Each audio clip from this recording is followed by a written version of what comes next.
Hello and welcome to our first session of Rehab Reels, Conversations on Physical Medicine and Rehabilitation, hosted by Dr. Gwendolyn Sowa. My name is Andy Ziegler with the University of Pittsburgh Medical School in UPMC. I'm so happy everyone is able to join us today for a special presentation on health disparities by renowned pediatric rehabilitation researcher, Dr. Amy Haltrow. You may submit questions for our presenters through the Q&A feature on your screen. We will do our best to get to as many questions as possible during the allotted time. Our series host, Dr. Gwendolyn Sowa, is the endowed professor and chair of the Department of Physical Medicine and Rehabilitation at the University of Pittsburgh Medical School, and is the director of the UPMC Rehabilitation Institute. Dr. Sowa also serves as co-director of the Ferguson Laboratory for Orthopaedic and Spine Research and medical director of UPMC Total Care, Musculoskeletal Health. She holds joint appointments in the departments of orthopedic surgery and bioengineering, and has served as a clinician-scientist in the Department of Physical Medicine and Rehabilitation for over 15 years. Our featured guest this evening is Dr. Amy Haltrow, a professor and endowed chair for pediatric rehabilitation medicine at the University of Pittsburgh Medical School's Department of Physical Medicine and Rehabilitation.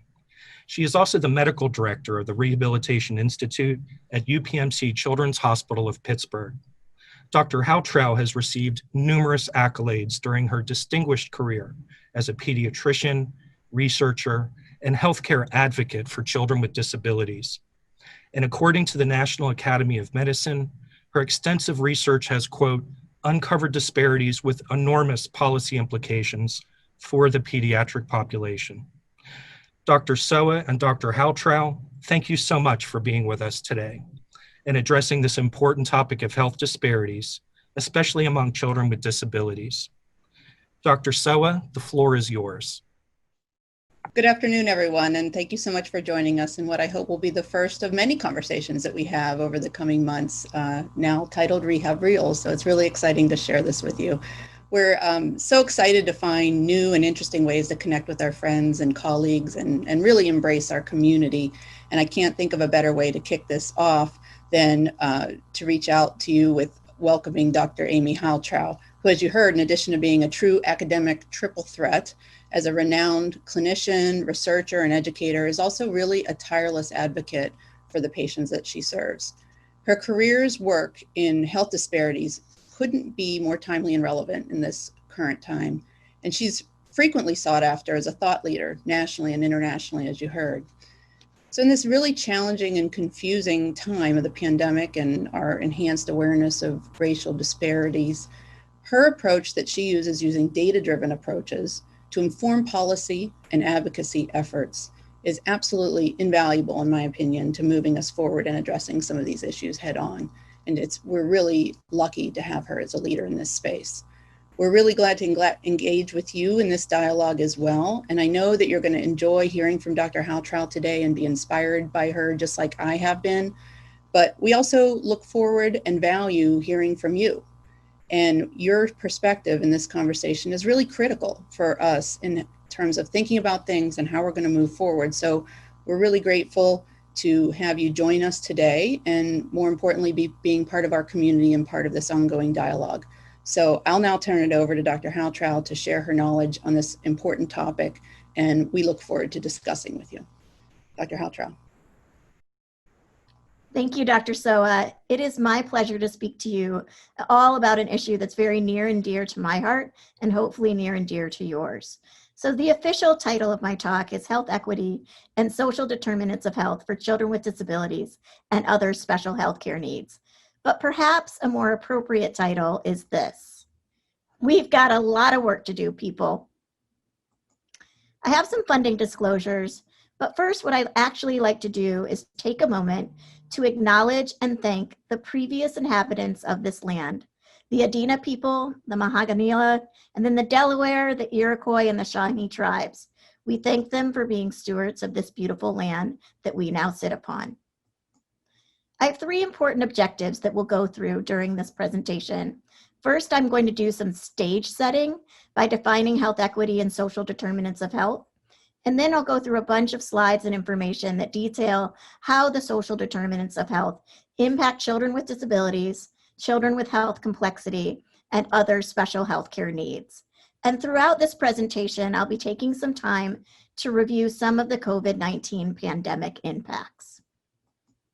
I'm going to start us off very broadly, and I'm going to do this because this is how we set the stage for how we understand the social determinants of health. If I asked you all to define health, it might seem simple at first, but it might be actually hard to come up with a succinct answer. Is absence of disease health? I don't think that that fully gets at the concept. And for me, while I was training, I learned from the great wisdom of the authors of this report, The Children's Health and the Nation's Wealth. This report was published by the Institute of Medicine, now known as the National Academy of Medicine, in 2004, and it defines child's health. And for those of you who are rehabilitation medicine folks, this is just going to resonate so strongly with you. A child is able to be healthy when they are enabled to develop and realize their potential, satisfy their needs, and develop the capacities that allow them to interact successfully with their biological, physical, and social environments. This just really speaks to me as a pediatric rehabilitation medicine provider, because that's what we're doing. We're helping children grow and develop their potential. We're helping them build their capacities. And this, of course, is happening over time and also in a context. And it's impossible to separate what's going on for a child's health from the context in which they live. And so if we're to understand children's health, we need to understand their underlying biology, their choices and behavior, and then also the physical and social environments in which they're living. And then there's this greater milieu of policies, services, and supports all happening. And this builds over time, which is how we get to kids as adults thriving. Having that definition of health sets the stage for us really to very easily understand what the social determinants of health are. And these are the conditions in which people are born into, where they live and learn and play, where they work and where they grow up.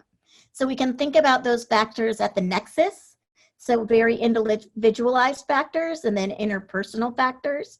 And then we can also be thinking about health system factors or geographic variables, such as being in a rural area, perhaps with less access to high quality care.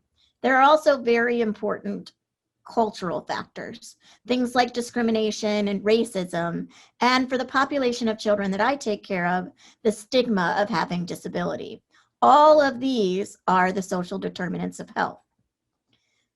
So when we think about health equity, I use this definition because it's both an outcomes definition and then it sets us up for some important processes. So health equity just means that everyone has a fair and just opportunity to be as healthy as possible. So for me, I take that as whether or not you have a disability or a pre-existing healthcare condition, whether you live in Arkansas or in New York City, that everyone has that fair and just opportunity. So that's the outcome that we have a goal for. And that means that we have to do things or have processes to achieve health equity. And what that means in terms of breaking down barriers is that we are removing those obstacles to good health. And those obstacles include poverty and discrimination, and then their downstream consequences. And that can be lack of access to good jobs with fair pay, lack of a quality education, lack of stable housing or safe environments. And of course, for those of us who are in the healthcare sphere, lack of access to good healthcare. So I know some of you out there are probably social workers or trained in psychology. So this slide is for you. This is Maslow's hierarchy of need. When we're talking about what the social determinants of health are, we are talking about these bottom pillars, the most fundamental things. So having safe and clean water to drink, clean air, food, shelter, those basic physiological needs. And then the things above that, and they include resources and access to healthcare and personal security. It is upon those foundations that we are building to what we want for all children. So as children are growing and developing, they're learning and developing friendships and understanding intimacy, having a sense of connection. And then on top of that, they're building their self-esteem, they're developing their autonomy, they find their strengths and their freedoms. And then that's where we get to self-actualization, the top of the pyramid. And what we want for each individual that we serve is for them to be the most that they can be the most that they desire to be. And that is what health equity would give us, that opportunity for everyone to be fully self-actualized. So we're here in Pittsburgh, so there would be no way I would do a presentation without acknowledging the greatest Pittsburgher, Mr. Rogers. So Mr. Rogers has a neighborhood, and I have it in this picture here. But I want to do this to illustrate some of the issues around challenges in achieving health equity. Some of you may be familiar with the concept of the medical home, which is not just a location of care, but it's a care where those connections are made. So personal doctor or nurse, a place where you get your ill care and your well care, that you get care coordination if you need it, that the care that you receive is family-centered, so you feel like a partner in that care. And then also that you have referrals if you need referrals. So this is the basic standard for pediatric care. But we know that there's so much more than just the medical home, which is why I want to talk to you about the health neighborhood. So imagine here a child living in this very beautiful house on a very lovely street, and her pediatrician's office is right nearby. And even better than that is that if she needs quaternary care, Children's Hospital of Pittsburgh level care, she can get it in this building. And here is her school. It's a top-ranked school. There's a lot of tax money to have good programs in the school. And so she has access to a quality education. She also has access to this trolley, which is going to take her where she needs to go. But what if she lived over here in a rural area where there wasn't access with transportation and it wasn't easy to get to a doctor or even a hospital that could provide basic level care? Or what if there was something nearby that was emitting toxic fumes? That changes the neighborhood or the environment in which the child lives that can influence their health. These are the social determinants of health that we're talking about. And not all neighborhoods are the same. So this is still Mr. Rogers' neighborhood, but we don't always see it in the pictures or in the frame. This is that little girl's house that I was just talking about. But what if that little girl lived not there, but here in a trailer park? Her home situation is markedly different. She might not have stable housing. They might be food insecure. And so the basic foundations in which she's building her healthy future, in which she's hoping to set up her life to thrive, are not as stable as the girl living in this house. And this is what we're talking about when we're thinking about what drives health outcomes, the social determinants of health. So I told you there are two major categories, poverty and discrimination. And we're going to talk about both of them in this presentation. I'm going to start out very briefly with discrimination with a focus on racism. There's lots of different types of discrimination, ableism, for example, against people with disabilities. But for this presentation, because it's so pervasive, we're going to spend time talking about discrimination in the form of racism. And what I am going to do is show you a series of slides that have data points that show differences by race. And what I'm doing there is not saying that those racial differences are driven by underlying biology. I'm saying that they are being driven by discrimination, by structural factors such as structural racism and racism that's personally mediated. And I'm going to describe to you how that happens, but I want you to understand that when I'm showing racial differences, I'm not ascribing it to something that's biologically different, such that they're more likely to have a disease. That is certainly true for certain health conditions. So, for example, cystic fibrosis, much more common among whites, and sickle cell disease, much more common among blacks.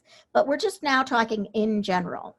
So the two articles that I want to point you to here are The Impact on Racism in Child and Adolescent Health, which is a clinical report from the American Academy of Pediatrics that came out last year, And then understanding social inequality and racial discrimination. From that paper, we have this diagram. So what it shows you is there's exposure to racial discrimination. That's at the micro and macro levels. And that causes both biologic and psychological responses. So all of these things, changes in your allostatic load, which then can reach the child and the family and their future in terms of at risk for things like chronic illness and disability. And so this is how we're framing our understanding of discrimination and its impacts on health outcomes. So children with special health care needs, those are just children who have health conditions that impact them, meaning they need more health services or related services, or that their health conditions cause them to have a disability. So if you're Black, you're just more likely to have a special health care need. 18% of all children, this line here, have special health care needs, but 25% of Black children do.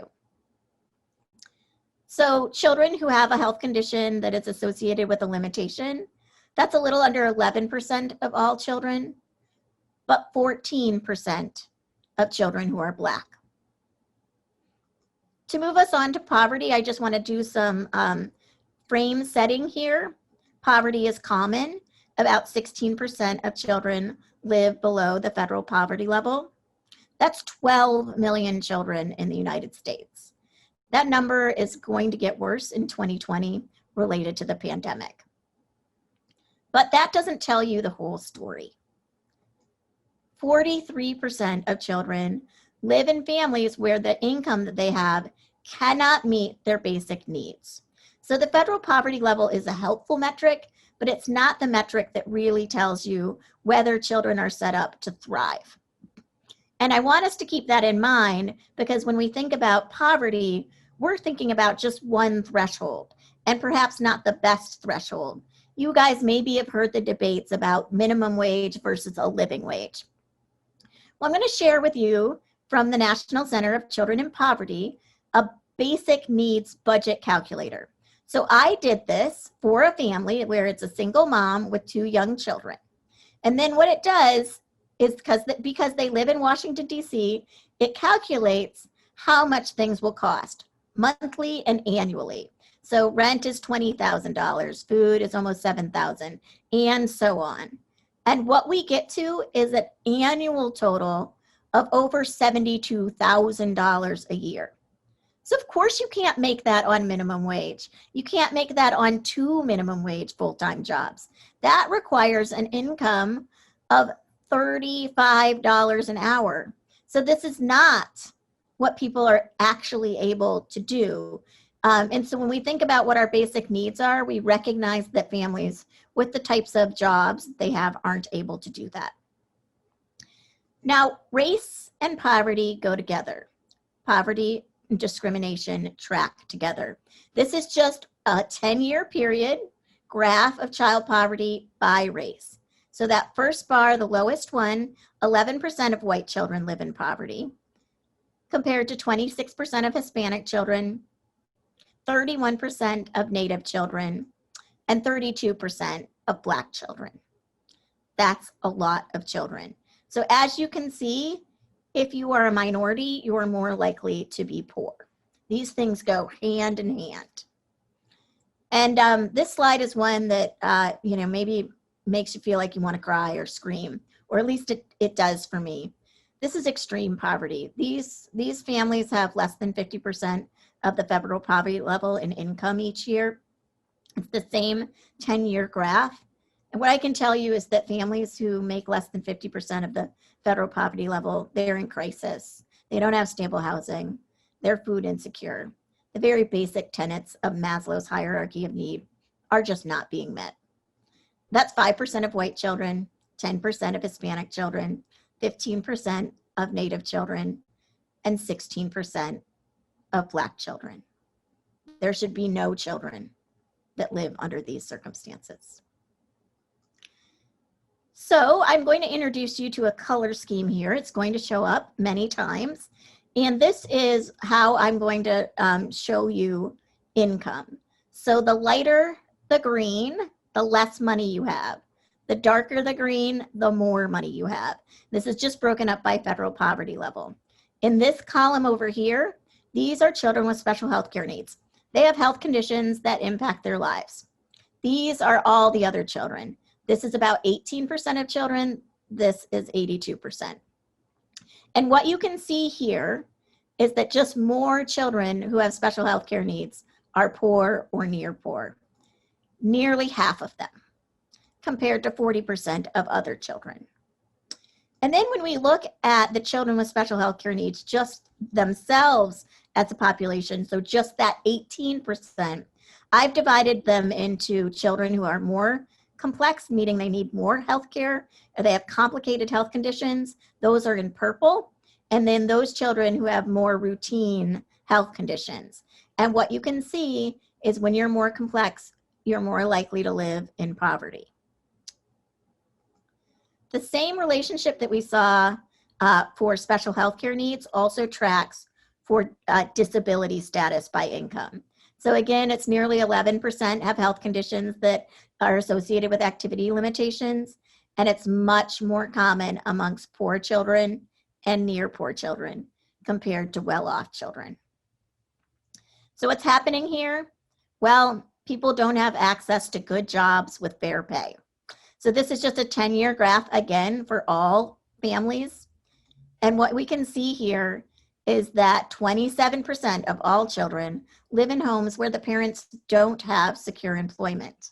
That means they can't have a living wage because they don't have jobs that they stay in routinely. And how has that been changing in the pandemic? Well, this is from the Brookings Institute, and what they did is they graphed people out by their income, low to high, and then they asked them whether they had a job or income loss because of the COVID pandemic. So when you were in the lowest income category, you were the most likely, 29% of those individuals reported having either a job or income loss. These are the exact people who don't have the extra resources to weather the storm. So the most well-to-do, only 20% of them had a job or income loss, and they are the most likely to be able to weather the storm. And this has really substantial implications. So these in the dark blue are people who had job or income loss at all income levels, and in the gray, no job or income loss. And then down here are the various outcomes: trouble paying the mortgage or rent, problem paying bills. And I just want to focus us right over here. There, people are putting off medical care because they can't afford it, putting off filling a prescription because they can't afford it, being food insecure. So those who've had job or income loss were just so much more likely to report that they were food insecure.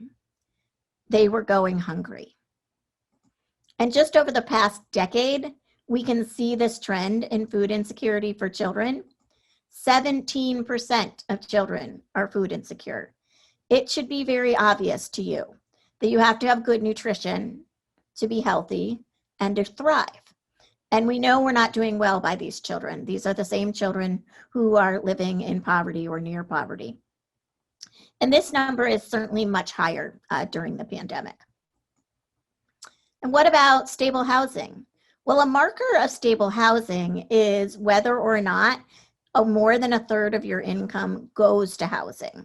And 31% of all children live in homes where the housing actually costs more than a third of their household incomes. In fact, it's pretty scary. For the people who are the poorest, the most likely to be housing insecure, renters living in poverty, they spend 63% of their income on rent. That means just dips in their income a little bit really influence whether or not they can get their prescriptions filled, whether or not they can put food on the table. So we have a huge problem making sure people have stable housing when they're poor. Maslow's hierarchy of need, it's the very bottom. So what about making sure kids have a quality education? I am going to share with you some graphs here, and this is from National Kids Count. What this is showing is the percentage of 8th graders below grade level for mathematics by race. So these are underperforming. A majority of all children are underperforming in math. 57% of white children are underperforming, and 87% of Black children, 81 of Hispanics, and 85 of Native children. So this is pretty stark. We are not meeting the needs educationally of any of our children, and we're doing much worse for children who are minorities. So unfortunately, the colors changed here, but I'm going to walk you through this. This is children who have been expelled from school by race, and this is per 10,000 individuals. So over here are white children, and 20 out of 10,000 white children are expelled from school, in comparison to 44 of every 10,000 Black children. What that means is more than twice as many Black children are expelled from school compared to white children. So this is a problem, in part because it leads us to this, children in juvenile justice. This is also done by race. So these are white children, and this number is per 100,000, 83 per 100,000 white children compared to 383 among Black children. 4.6 times as many Black youth are in detention compared to white youth. And you might say to me, so, how does this relate to children with special health care needs and kids with disabilities? Well, you should just know that not only does poverty track with minority status and disability tracks with minority status, children in the juvenile justice who have disabilities are just overrepresented. These are children who are not having their needs met in relation to what's happening from a mental health and physical health perspective. And part of the problem here is this thing, the school to prison pipeline. I think you probably have heard about this in the news. And what has happened in the school to prison pipeline is that instead of understanding children's behaviors as discipline problems, they're now being thought as criminal problems. And what we see happening is fewer nurses, fewer counselors to serve the children that need to be served, but more resource officers. So when you have a hammer, everything looks like a nail. And that's what's happening in schools. We're putting in police officers instead of getting kids the resources that they need. So when I think about what's been happening during COVID, I have a couple of pieces of information to share for you. So first of all, educational losses are disproportionately impacting children in poverty. They have less access to capability to be able to do remote learning. They're also not getting the services that they need that's delivered more uniquely towards their needs. And yes, there was some income CARES Act relief money put towards education, but it was just a tiny drop in the bucket compared to what was actually requested. In a study that we've done here in Pittsburgh, children with disabilities reported loss of therapy services they were getting through the school district, and this is pretty profound. So these are the basic services that kids with disabilities get to help promote their academic achievement. So now let's just talk about safe environments. We could talk about not having safe water, the Flint water crisis, or breathing polluted air, living near a highway, or what children are experiencing when they have to do active shooter drills in school, or what children at the border are experiencing in detention. But we can also just look at that in collective about living in a safe neighborhood. So this is a family report from the National Survey of Children's Health. And again, I've done this where I've had the poorest kids, the lightest green, the richest families, the darkest green.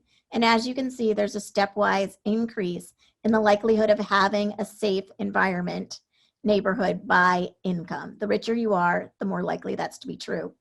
Same thing is true when we do this by race. So these are white families, much more likely to report a safe neighborhood compared to Black and Hispanic families. When I show you this data by special health care needs complexity, these are the kids that are most complex.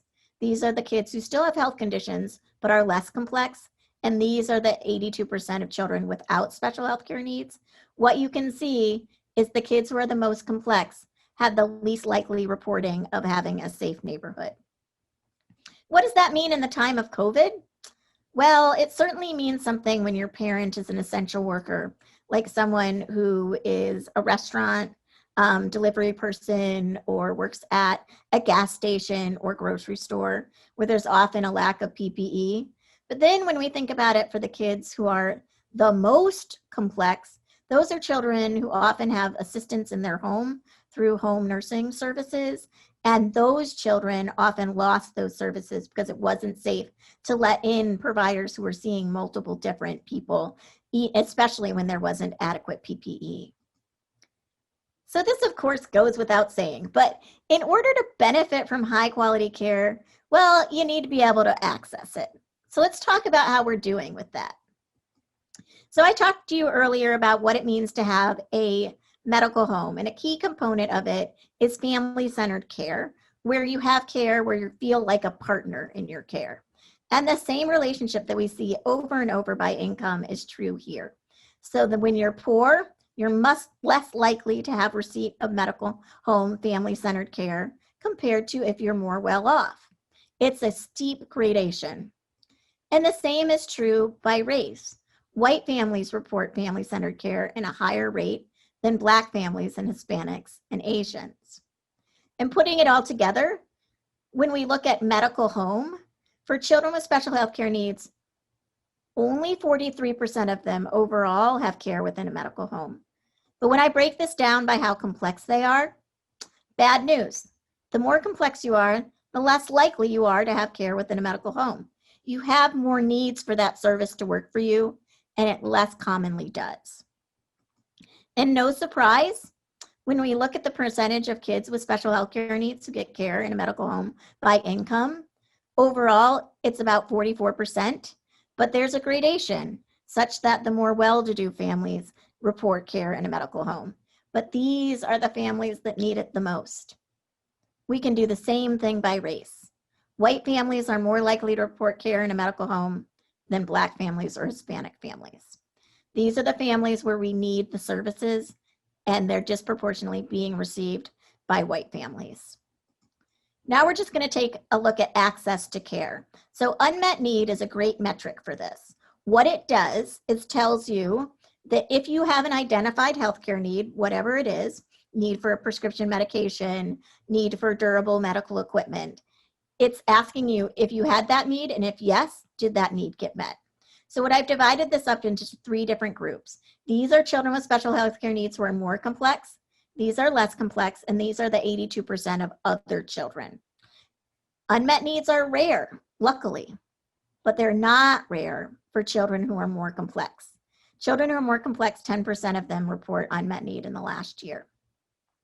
So what I'm telling you is that while it might feel like we're all weathering the storm together, we are not in the same boat. And I want to share with you just some memes that have been going around. You've seen this, I'm sure. It's the comparison between equality, so everything is equal, everyone gets the same, versus equity, where we're actually looking at what people need. And I like this very much. But you know what? I like this one better. As a rehab doctor, I'm thinking about this kiddo in a wheelchair who really can't use that block. But here we have a ramp for that child. And we just celebrated the 30th anniversary of the ADA, all about accessibility, the American with Disabilities Act. So it's delightful to see that somebody made this. But one of the problems that I think with that original picture here is that it doesn't really tell the real story. Here we have that original picture, but this is probably more what reality looks like. Through the processes of systemic racism, widening income inequality and policies that promote that, we have people that have to climb out of a hole. And then we have other individuals, people at the very top, who have so many resources that they don't even need or use. So some people say the solution to that is liberation. Take down the fence and then we don't need boxes at all. I think that's a wonderful sentiment, but I actually don't think it's appropriate here. So I am not in favor of it. The fence serves a purpose. It demarcates home runs. It keeps the fans safe. And, you know, in a capitalist society like our own, you don't want people sneaking into the ball game and not buying a ticket. But what I think is really great is this diagram. So yes, we still have a fence, but everyone has this opportunity to see the game. So when you remember the process of developing health equity, what it is we're breaking down barriers.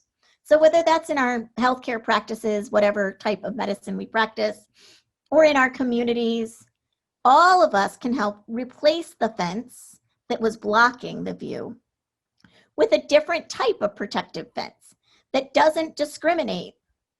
It doesn't discriminate based on who you are. It gives everyone a fair and just opportunity. So that's what health equity is. It's a state in which everyone, no matter who you are, whether you have a disability or not, that you have the opportunity to attain your full health potential. And the other factors, social position or other socially defined circumstances, don't impede your opportunity for full health potential. I just have a few resources here. I did most of this work using the National Survey of Children's Health. If you like to look at it, there for the looking. And I believe we are now open for questions. Thank you so much, Dr. Haltrell. I've known you for a long time, and I think I learn something new every time I get the opportunity to listen to you. So that was great. Thank you so much. So as people are thinking about their questions and posting them for us to discuss, I first want to just thank you for shining a light on these super important issues. And of course, awareness is a very important first step. And you talked a lot about awareness of the issues across the society, but I wonder if we could talk a little bit about awareness within an individual person. So how do we think about what could healthcare workers be doing? What could patients be doing to help their healthcare workers understand some of the challenges that they're going through? How can providers reach out and make sure they're capturing this information? Because sometimes people might not want to share some of these things. And also, are there other mechanisms we can think about this? Can things like insurance companies start to help us in learning about how we can do this? So I wonder your thoughts on that. So my first point is that we all have a role, no matter who we are. So I think you made an excellent statement when you said, well, as healthcare providers or as patients, how can we do this? Or who else can we engage? Maybe it's the health insurer. A good example with that is that we know from literature that came out of Kaiser, and we're doing it here in our own health system, that making sure people have stable housing is one of the keys to health success. So we can decrease readmission rates if we make sure people have a stable place to live. And that makes sense. And so if there are things that we can be doing collectively, so the insurer is paying attention and gathering the data, and then we're assisting individuals to maintain stable housing, we've done ourselves a big win as a healthcare system, but we've also won for that patient, and that's what we need to be doing. I think one of the things that I hold with me, and I think we all need to hold, is some humility that we might know about but don't truly understand the circumstances in which other people live. And that while certainly I know that I have faced discrimination, I do not know what it's really like to be a person who is Black, for example, living in this kind of racially charged environment where there's all these structures and there's all this aggressive, personally mediated racism. And so I think there's a piece of us as healthcare providers that need to have that cultural humility, but also that openness and the desire to learn and share. Yeah. And so I think as healthcare providers, we need to seek out trusting relationships with our patients. It turns out that when we ask patients a question, we only let them talk for like 11 seconds. And that's not very much time to get to know them. And it doesn't give us the chance to do active listening and learning. And sometimes that's the most important piece. I had a mom a while back who I had seen her child for a long time and just knew that something wasn't quite right. And she didn't disclose anything to me until I asked. And then she was really very ashamed to tell me that they were going to lose their apartment. And she was going to have to basically do some couch surfing. So when we think about homelessness for children, it doesn't look like homelessness with somebody under a bridge, like we think of in the media or in the movies. It is like staying with friends and relatives, and it is hopping from place to place. But she was ashamed of her circumstance. But the good news was when she trusted me enough to share that with me, I'm able then to set up resources. I don't have it in my doctor's armamentarium, but I'm very lucky to live here and work at an institution where we do have supports and we do have services.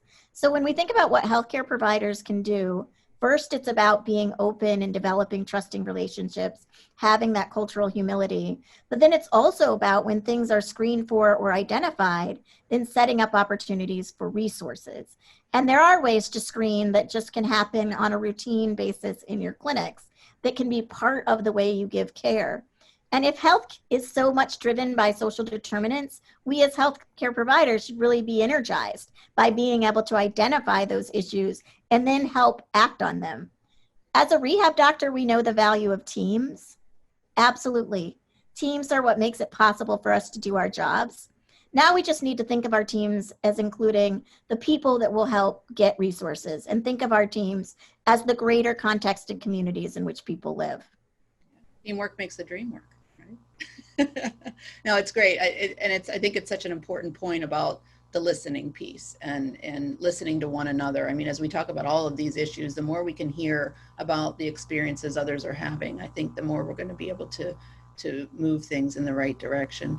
You several times in your talk alluded to safe environments. And of course, we all think about safety in different ways. You know, a place that you won't fall, a place, especially these days, where you won't become ill. But it's so much more than that. It's so much more than just a safe neighborhood and those sorts of things. And I wonder if you could talk a bit about what we should be thinking of in terms of creating safe environments, and really what's right on the cusp of change. What's the low-hanging fruit that we can start to move the needle on quickly to create safe environments? So I wish I had a really great answer for that, because you're right. Safe environment means so many different things to so many different people. So if you lived in Flint, Michigan, it was the water that you were worried about and the neurodevelopmental outcomes for your kids who were getting lead poisoning. So that might have been the number one thing. But also in Flint, Michigan, kids were living by highways. And we know that when you live near a highway, you just have much higher rates of asthma, for example. And so what can we be doing about housing is thinking about how, you know, in the long term, how we make sure that we have housing that doesn't put people in risk when they live in that housing. And, you know, the long term is that as we experience climate change, those impacts are disproportionately impacting neighborhoods with higher densities. And so you can already see it where certain neighborhoods, usually neighborhoods that experienced white migration out of the neighborhood decades ago, have higher temperatures. So their extreme heats and extreme colds are worse. They're more likely to have flooding. So there's all these ways that we have designed housing that perpetuates the likelihood of unsafe environments. And I think there's also something to be said about the internal experience of safety, right? So you and I probably have no idea or no concern if we were to ever get pulled over by the cops that we would die in that encounter, right?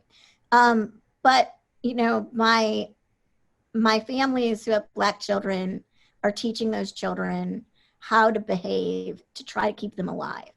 And they literally fear that a routine traffic stop will lead to their young child's death.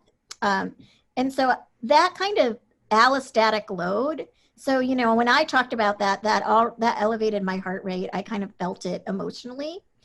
That's nothing like the routine experience that's happening where that you're having this cortisol rush when you experience these acts and concerns. And so then I think about safety and what we need to do to make sure that we're addressing these underlying problems in our society that lead to these changes.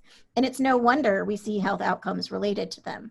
But on the margins, what can we be doing? I feel like some of the things that I do, where we're getting families services so that they have more resources to put towards housing, so that they aren't spending so much. we could all be advocating for a living wage and making sure that people are making enough money to survive. And there are places, obviously, that are already doing that, communities that passed living wage ordinances. And so I think those are all things on the margin that we could be doing. Yeah, thanks. You mentioned in many different parts of that chronic stress. And yeah. Of course, one of the aspects of chronic stress is it actually contributes to additional health challenges. And so it certainly can become a self-fulfilling prophecy and a snowball. So I wonder if we could, I do want to hear from our community that's joined us here this afternoon. So I wonder if we can go to Andy and see if there are some questions from our audience. Sure, yes. We do have a question here, which is, we have in place processes to screen for food insecurity. Do we have similar processes in place for housing insecurity? So that's a great question. There are a number of different screeners available to do this. And for us at Children's Hospital, we're doing food insecurity screening. And many of us have been talking about adding housing instability screening as well. This is particularly important when I think about the children that I take care of who have a lot of equipment needs. So if you're about to be evicted, what happens is they lock you out of your house and you can't go back in and get your stuff. And while stuff just might be stuff, that's not the same when it's your wheelchair or your nebulizer or other pieces of DME. And so I think screening for housing instability in addition to food insecurity is important. And there are measures that screen for a whole bunch of social concerns like that. Great, thank you. This question is from Michael, who is a fourth-year medical student. He does say hello to both of you and wants to thank you for this very insightful lecture. He was wondering if you could share your thoughts about what may be next in terms of pandemic management, vaccination, and patient education. Certainly a timely question. That is such a timely question. So the National Academy of Medicine has actually gone through a process, is taking public comment now about allocation for vaccines. And there obviously will be this issue in which we will not have enough vaccine for everyone right out of the gate and how to prioritize. So what underlies my thinking on this is that we know that people who are minorities have been disproportionately impacted by the pandemic and then the pandemic response. And so each time I think about something, what are the consequences to worsening inequalities? And I think we are likely going to face something where we have to grapple with that related to our pandemic response. We also know that there are many things that we can turn to help mitigate that. One of the things about the pandemic response as it relates to people with disabilities was when we thought lots of places were going to have to ration care because the hospitals would be too full, and how they would ration, and using disability as a marker for why you wouldn't be getting treatment. So even as we're going through it, we're learning from it. And I think that's hopefully something we will continue to do. I wish I had the answer of how we were going to come out of this on the other side. But the thing I do know is that we will have acknowledged and need to face the realities of the consequences of so much income inequality and discrimination that has really opened our eyes to this worsening during the pandemic. Dr. Sowa, do you want to add to that? Yeah, I think that if, I always look, as everyone who knows me knows, I'm always painfully glass half full. And I think if there's any silver lining to what we've been experiencing through the pandemic, it is that we have really brought to the forefront some of these issues and are starting to really grapple with how we can address things in real ways, not putting a Band-Aid on something, but thinking about what can we really do to make a real impact and make a change. And I think, one of the important things that we need to do, and I'd be interested to hear your thoughts or anyone from our community, is how, all of the disparities are contributed to by both our conscious and our unconscious bias and what we bring to the table. And you alluded to this very nicely in your talk that, I can't understand what it's like to be in many different situations. And so listening to that is so important. But I wonder your thoughts and again, others about how we can better start to understand our own implicit bias and address that in ways that can help us be better advocates, better, policymakers, better clinicians, better patients, to start to move these conversations forward. Your thoughts?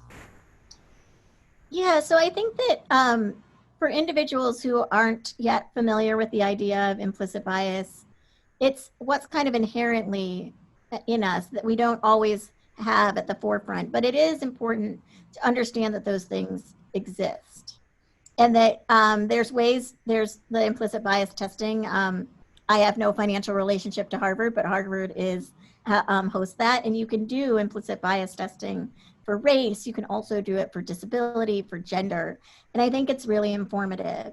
One of the things that I think that would be helpful for us generally to acknowledge is when something identifies a difference. So there's lots of literature that supports the idea that even though we don't think we're doing it, we're treating patients differently based on race. And instead of saying, no, that can't be true, I'm not racist, identify that in fact there are a whole host of factors that make that so. Some of those very structural, and some of those unconscious biases that we ourselves hold. Very rarely does it work to the advantage. I'm going to give you an example. So many of us treat concussions in children, and the protocols for concussion evaluation in the ED do not usually recommend imaging. And those protocols are well tested and based on the literature, but white children are much more likely to undergo imaging than Black children. Black children are much more likely to their care to adhere to the guidelines. So that's the one example that I know where it's been the reverse. But Black children after injury are much less likely to get narcotic analgesia than white children, and their pain is not believed to be real. And we say things in our notes like patient reported 10 out of 10 pain versus what we might say in a white person's note, patient has 10 out of 10 pain. Just these very subtle differences in the way we approach care. I think it's incumbent upon all of us to examine them. And even when you have implicit biases, what you should not then take away from that is that I am an inherently bad person because I have them. It's that I have an opportunity to acknowledge they exist and then do the work to make sure that they're not impacting the care that I deliver. Yeah, absolutely critical. And certainly those findings that you described exist in the adult population as well. It's not unique to children. We see that all across the board, and in pain management and other types of disability, we certainly see those disparities. I know we're coming up on the end of our time together, but I wonder if maybe just in our last couple of minutes, you've been such an incredible advocate, and you found different ways to effectively advocate, particularly for kids with disabilities, but across the spectrum of health disparities. And I wonder if you could just give some tips to anyone that might be listening that's a budding activist and would like to do something to make a change, to make an impact, to get involved. Any tips of how people could get involved and start to move things in the right direction? So I think the first point is to recognize within yourself that you have something valuable to contribute. So when I started on this path, I had started on this path when I was in residency and was exceptionally frustrated when I couldn't get insurance companies to authorize equipment, and then I'd have to do these peer-to-peers. Yeah, I was pretty good at like shaming the insurance company into doing it, but that is not how I think care should be delivered, because these kids were having long-term unmet needs because they weren't getting the equipment they deserved. And so that put me on a path to do some studying. So I did a master's in public health. But it also then opened my eyes to the opportunity that when you have data, or you can use other people's data, that when that's distilled into information that's digestible, that can be something that you take to your legislature, that you do advocate. And there's lots of different mechanisms by which you can do advocacy. But I think for people who are growing up, becoming healthcare professionals now, recognize that your individual one-on-one patient care is also advocacy, and that you are and I feel like we do this a lot for our patients, is really advocating for the whole individual, the whole person. So not just their disease state, not just their disability, but that we're advocating to get them what they need. And then that means that you have skills already there in advocacy that you can enhance and blossom. And I think, some of the work that I'm the most proud of is the work that where we anticipated that there was going to be difficulty policy-wise. An example is often Social Security income for kids with disabilities is on the chopping block because it's costly in the budget, the national budget. And there was a House proposal which said, well, we're going to tie Social Security income for kids to attendance in school. Well, the idea there is that if you're truant, then your family doesn't get the money. There's a lot of reasons why kids are truant, but it also turns out that kids on SSI were no more truant than other kids. So tying it to their school attendance was worth nothing. And we had that data and we were able to take it. And then that bill just went away. And so for someone who loves data, I get like the double benefit of getting to use the data that I love to shape something that's happening in the policy world. And for me, that's really valuable. So it's about finding your place in advocacy. Maybe you're the person who just wants to do the data, or maybe you're the person that really wants to sit down with your congressional representative, or maybe you want to do both. But there is a pathway because we're all advocates. We all advocate for ourselves, hopefully. We advocate for our patients one-on-one, and then we can think about how we advocate for our patients in general. Absolutely. You brought up something that I must touch on that actually is one of the questions that came up as well from the group is, truancy and what that means right now. With so many of our kids learning remotely, what does that really mean? And how do we know when they're truant? What are your thoughts about what we can do regarding access to technology? We've certainly seen this in locally Pittsburgh. Pittsburgh Public Schools had to postpone for a week the start of school because they couldn't get enough laptops to the kids. Things that we can do around improving technology to help with this? So some of the things that we think about that we pay for, why isn't that we can't set up community-based Wi-Fi that is accessible for whatever channels and purposes that we need? In some communities, actually, their entire city just has Wi-Fi and it's just part. And we should think about ways that we can be advocating for that and then getting kids the tools that they might not have at home. But you're right, this is happening over and over. And really, what does it mean when to be suspended from virtual school? We should be trying to minimize all things that inhibit kids from learning and maximize all opportunities for them to learn. So suspension or expulsion from virtual school, probably not such a wise move. And we do need to figure out how we can get those kids what they need to thrive, even in the changed environment. Thank you so much. And I know we're up against our time. I'll turn it back over to Andy to close us out. And I know there was a lot of discussion and hopefully we'll have a chance to get back to some of those questions as well. But, I really thank you for kicking us off with this Rehab Reels. And I think it was a great discussion and again, couldn't be more timely. So thank you. Well, it was my pleasure. I'm so glad I got to do this with you, Dr. Sowa. Always fun. Yes, Dr. Sowa and Dr. Haltrell, thank you so much for such an informative and very important presentation and discussion. For anyone who had a question we were unable to get to today, or if you would like to learn about ways to support the important work of the Department of Physical Medicine and Rehabilitation, please email me at raz37@pitt.edu, which is on your screen, as my phone number is on there as well, so you can certainly give me a call. I want to thank everyone who attended today's session, and please be on the lookout for future events. Dr. Sowa and Dr. Haltrell, thank you again, and have a great night.